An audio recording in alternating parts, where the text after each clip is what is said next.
Dinong par na di signage. Duwa pa signage na ata. Wala na, di pakukon na eh.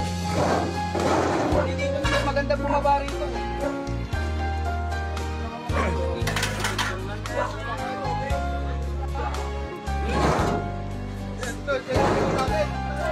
Wala na, di pakukon. Dinong par lang.